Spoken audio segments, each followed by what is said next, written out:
Ça me fait énormément très plaisir encore de savoir que vous êtes d'ailleurs très nombreux de me suivre sous cette tranche de mission qui s'intitule Le bonheur dans l'adversité à travers les quatre coins du globe terrestre. En tout cas, soyez salués et ma salutation dépend surtout de l'heure à laquelle vous me suivez présentement chez vous. Et j'aimerais pour ceux qui me soutiennent dans ce parcours, qui sont ensemble avec moi dans cette salle, j'aimerais que vous puissiez applaudir notre Seigneur.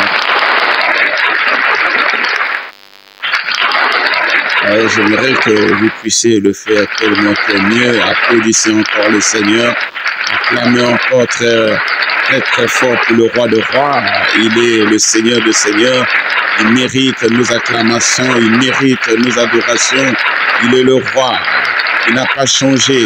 Il est le même hier, aujourd'hui, éternellement.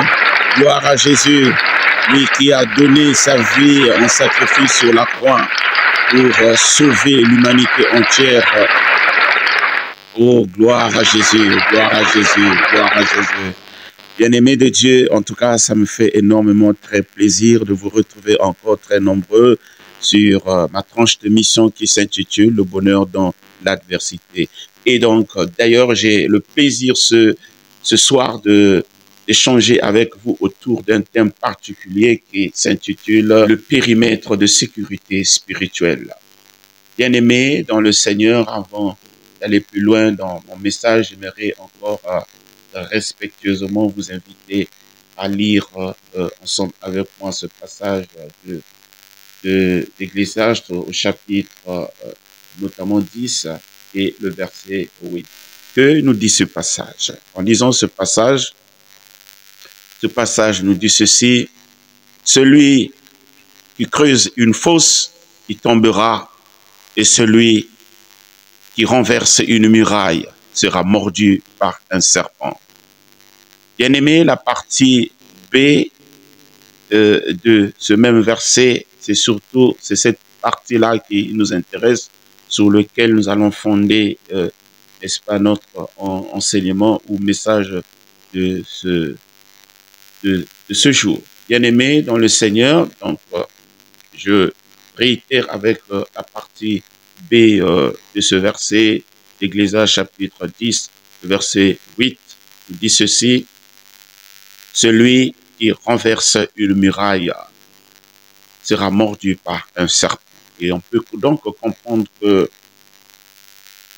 la sécurité de chaque enfant de Dieu est assurée par une sorte de muraille, par une sorte de barrière spirituelle qui nous préserve ou nous protège contre toute attaque satanique, contre toute influence négative, contre toutes les pensées négatives du diable.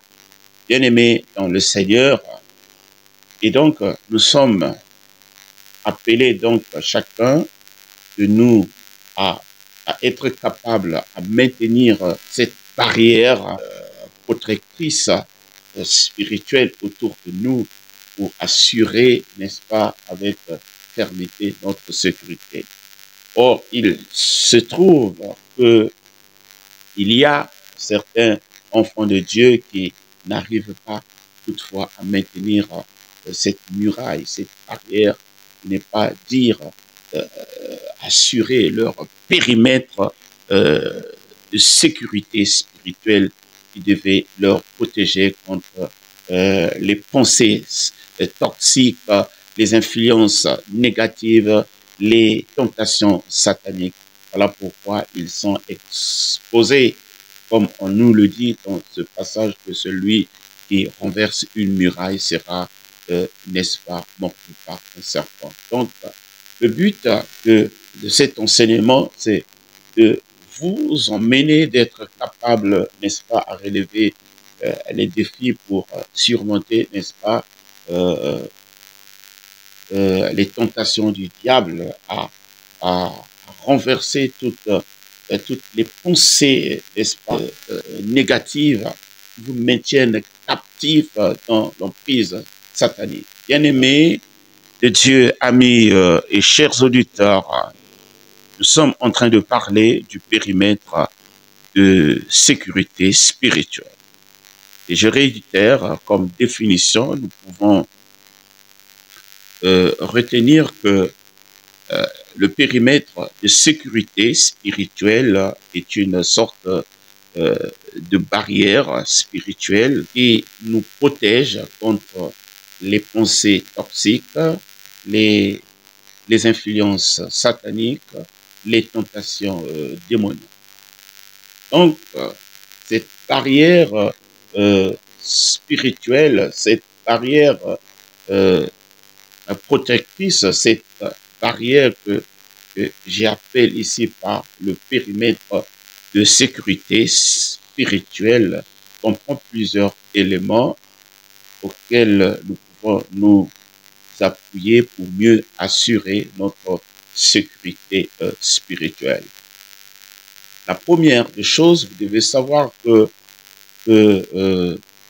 la barrière spirituelle protectrice ou encore le périmètre de sécurité spirituelle est assuré par la pratique régulière de la prière et aussi de la méditation. Vous savez, les deux activités spirituelles, c'est-à-dire la prière et la méditation de la parole de Dieu assure notre connexion avec le Seigneur. Donc, lorsque nous prions, lorsque nous méditons la parole de Dieu, nous assurons notre connexion, nous sommes profondément connectés avec le Seigneur. Et lorsque nous sommes connectés avec le Seigneur, nous pouvons, n'est-ce pas, recevoir des orientations spirituelles venant de la part du Seigneur, nous montrant comment est-ce qu'il faut marcher avec lui, comment est-ce que nous pouvons faire pour relever tel ou tel défi, comment nous pouvons faire pour surmonter telle ou telle tentation. C'est pourquoi vous allez voir quand Jésus, après avoir été baptisé dans le Saint-Esprit, il a été poussé, n'est-ce pas, dans le désert. Matthieu chapitre 4 nous en parle en détail. Nous allons voir que Jésus va jeûner pendant 40 jours et 40 nuits. Et c'était un moment où il était en communion avec le Seigneur. C'était un moment où il était isolé avec le monde extérieur pour être connecté avec le Dieu créateur de l'univers. Et donc, après avoir jeûné pendant 40 jours et 40 nuits, le diable va donc surgir pour venir le tenter. Mais c'est parce que Jésus a prié et médité pendant 40 jours et 40 nuits, il était donc capable de pouvoir surmonter la tentation venant de la part du diable. Et il s'est défendu courageusement et aussi de manière vaillante avec la puissance créatrice de la parole. C'est pourquoi il pouvait donc proclamer les paroles qui sortaient de sa bouche, dégager une forte énergie spirituelle à tel point que les vérités qu'il relâchait de sa bouche venant de la parole de Dieu, le diable ne pouvait pas résister. Le diable ne pouvait pas rester encore là longtemps et son délai auquel il ne pouvait que se retirer. Donc, vous voyez, la prière et la méditation, c'est une force intérieure spirituelle qui nous permet de tenir à distance les tentations venant de la part du diable ou encore des démons. Donc, si nous voulons maintenir une certaine barrière spirituelle de sécurité autour de nous, nous devons donc avoir une vie de prière et surtout de méditation constante pour notre vie. Et la deuxième des choses que nous devons savoir cultiver autour de nous, c'est de, de rechercher la connaissance, n'est-ce pas, de la parole de Dieu. Et en quoi faisant par l'étude, n'est-ce pas, biblique.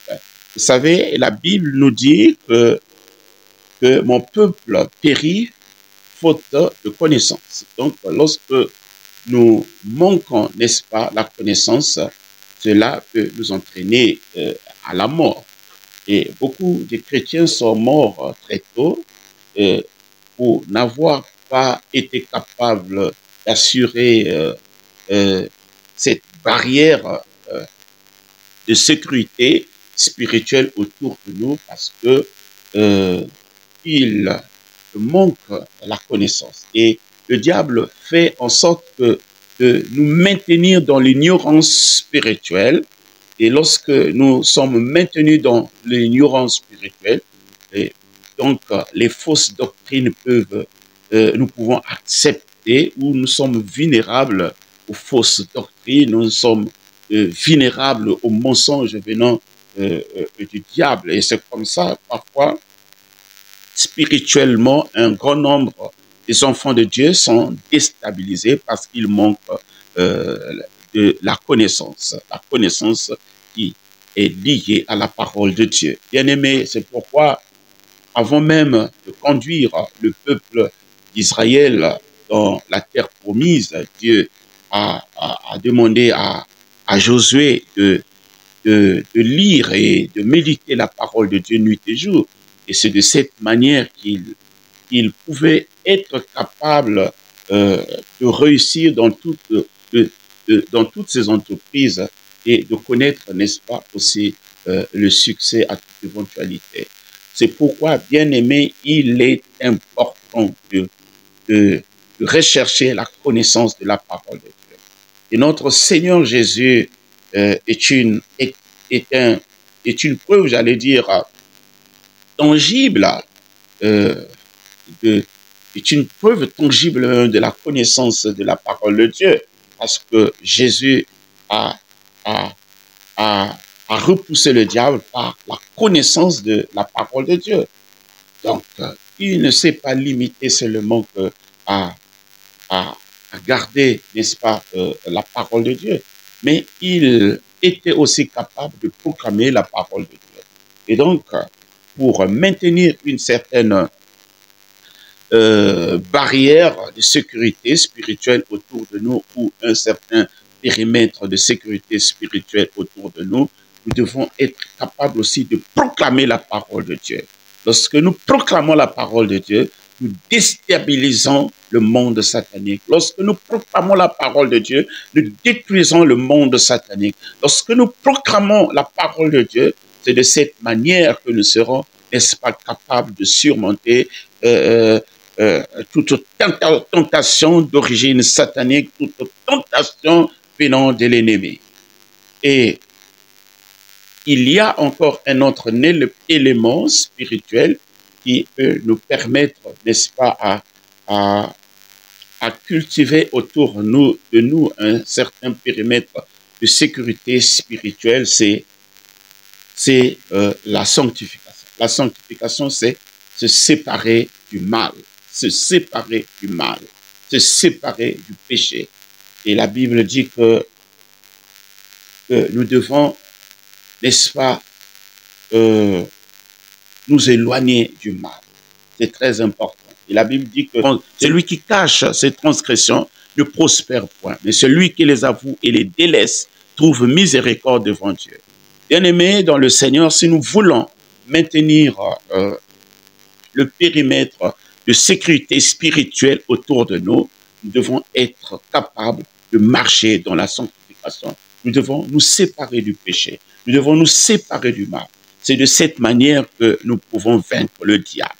Et il y a un autre élément aussi qui peut nous permettre, n'est-ce pas, à surmonter la tentation du diable, c'est la consécration. La consécration, on peut dire que c'est même la grande sœur de la sanctification. En ce sens que la consécration, c'est le fait, n'est-ce pas, de se séparer du péché mais aussi être utile au service de Dieu. Donc, il y a deux choses que nous pouvons retenir dans la consécration. On est éloigné du péché, on est utile pour Dieu. Donc, si on n'est pas encore en mesure de nous séparer du péché et d'être utile pour Dieu, alors nous brisons cette protection invisible qui est autour de nous. Voilà pourquoi ce passage d'Ecclésiaste au chapitre 10, le verset 8b nous dit « Celui qui renverse une muraille sera mordu par le serpent. » Voilà pourquoi de nos jours, il y a beaucoup de chrétiens qui meurent très tôt, de façon prématurée, parce que ils ne savent pas comment assurer ce périmètre de sécurité autour d'eux. Bien-aimés, dans le Seigneur, il y a aussi l'intervention angélique. La Bible dit que l'ange de l'Éternel campe autour de ceux qui craignent le Seigneur. Donc, il y a une façon de faire en sorte que ce mur angélique soit placé autour de nous. C'est lorsque nous marchons dans la crainte de Dieu. Donc, la crainte de Dieu suscite l'intervention angélique dans notre vie. Donc, voilà tous ces éléments-là, en un mot, qui constituent ce périmètre de sécurité spirituelle. Bien-aimés de Dieu, amis et chers auditeurs, si vous voulez aller très loin dans votre destinée, vous devez être capable d'assurer vos arrières, d'assurer votre sécurité, tout en maintenant ce périmètre de sécurité autour de vous, autour de votre famille, autour de vos enfants, autour de votre épouse, autour de votre époux. Bien-aimés, voilà de quelle manière nous pouvons avancer. Vous savez qu'une fois que vous êtes en train de prospérer, en train d'être monté dans les dimensions élevées, vous aurez beaucoup des adversaires, des ennemis qui vont chercher, n'est-ce pas, à vous tirer vers le bas pour que vous ne puissiez pas avancer. Mais cela ne doit pas vous inquiéter, même si vous avez des adversaires, des ennemis autour de vous, mais celui qui est en vous est plus fort que celui qui est dans le monde. Celui qui est en vous, c'est Jésus, c'est le Saint-Esprit. Et donc, vous ne devez pas avoir peur. Dès lors que vous avez donné votre vie à Jésus, dès lors que vous avez confessé qu'il est votre Seigneur, votre Sauveur, il s'est installé en vous par le canal du Saint-Esprit vivant en vous. C'est pourquoi la parole de Dieu peut dire ceci. Ne savez-vous pas que votre corps est le temple de Dieu et que le Saint-Esprit habite en vous? Voilà, c'était un plaisir pour moi d'avoir échangé avec vous sur ce thème particulier intitulé « Le périmètre de sécurité spirituelle ». Et si vous avez donc compris, alors mettez-vous donc en action, assurez vos arrières, allez de l'avant. Que Dieu vous bénisse. Et ma prière est que la main puissante de Dieu soit derrière à vous pour assurer vos arrières. Que la puissance du Saint-Esprit de Dieu puisse vous accompagner dans toutes vos entreprises, dans toutes vos actions pour assurer votre sécurité. Je décrète et je déclare aucune action menée par le diable contre vous ne prospérera. Que la victoire soit de votre côté pour toujours au nom de Jésus. Au nom de Jésus. Tout complot planifié contre toi, toute arme façonnée par l'ennemi contre toi, dans le but de déstabiliser ta vie, de déstabiliser ta destinée, soit anéanti, brûlé par le feu du Saint-Esprit, au nom puissant de Jésus-Christ. En tout cas, je réitère, c'était un plaisir pour moi d'avoir échangé avec vous. Que Dieu vous bénisse. Ciao!